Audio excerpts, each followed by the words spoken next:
नाज़रीन, अवामी न्यूज़ में ख़बरनि जो सिलसिलो जारी है। नुक़्ता से तव्हांखे टंडो जान मोहम्मद खां ख़बर ॾींदा हलूं त टंडो जान मोहम्मद लॻ तालका जुडो जे दे 202 जे government boys primary school Ali Abad गुज़िरियल 2 सालनि खां तालीम खाते जे अमलदारनि तोड़े आला इख़्तियारनि जी बेध्यानी ऐं अदम दिलचस्पी सबबि 2017 खां पोइ उस्ताद जे रिटायर थियण खां बाद हिन वक़्त ताईं को बि उस्ताद मुक़ररु न थी सघियो आहे। ॻोठ अली आबाद जे हिन स्कूल में 100 खां वधीक शागिर्द तोड़े शागिर्दाणियूं ज़ेर तइलीम आहिनि। स्कूल सां गॾोगॾु जिन जो मुस्तक़बिल खे पिणु तालो लॻी वियो आहे, जंहिं सबबि स्कूल जे सभई मासूम शागिर्दनि जो मुस्तक़बिल दाव ते लॻी वियो आहे। एॾी वॾी आबादी रखंदड़ दे 202 जे ॻोठाणनि ऐं शागिर्दनि जी बदकिस्मतीअ जो हिन जदीद दौर में शागिर्द तइलीम जहिड़े ज़ेवर खां महरूम आहे। जॾहिं त गुज़िरियल 2 सालनि खां हिन स्कूल जे कंहिं बि चूंडियल नुमाइंदे तोड़े तइलीम खाते जे आला इख़्तियारनि बि बंदि पहिरें स्कूल जो को बि विज़िट नाहे कयो, जंहिं सबबि गुज़िरियल 2 वरहनि दौरान ॿारनि जो सालियानो इम्तिहान बि न थी सघियो। स्कूल में उस्ताद मुक़ररु न हुअण सबबि ॻोठनि जा शागिर्द दरबदर थी रहिया आहिनि। हिन सिलसिले में मीडिया पारां डायरेक्टर प्राइमरी स्कूल्स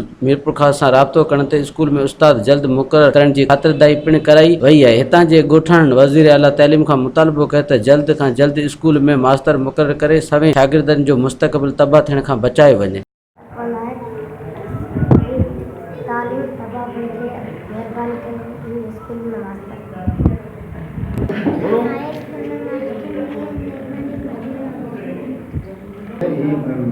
स्कूल जेको आहे सो 2017 खां वठी बंदि पियो आहे। अॼु असांजे ॻोठ जी ख़ुशकिस्मती सम्झो त मीडिया वारा आया आहिनि, इन्हनि असांजो इंटरव्यू वरितो आहे, असां खां पुछा कई आहे, ॿारनि खां पुछा कई आहे, ॿारनि जो मुस्तक़बिल तबाह थो थिए।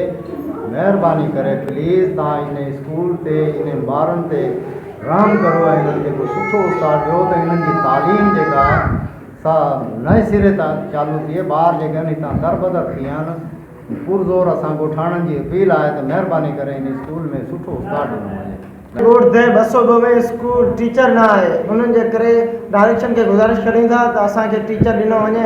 नंढड़े ॿारनि जी तइलीम तबाह पई थिए, हिते को टीचर न को टीओ थो अचे न को डायरेक्शन थो अचे।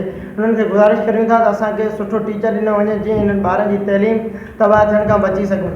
महिरबानी करे असीं गुज़ारिश कंदासीं त असांखे को सुठो टीचर ॾिनो वञे। महिरबानी। वधीक ख़बरनि ऐं तफ़सील लाइ विज़िट कयो अवामी news Facebook page, YouTube page ऐं अवामी न्यूज़ वेबसाइट।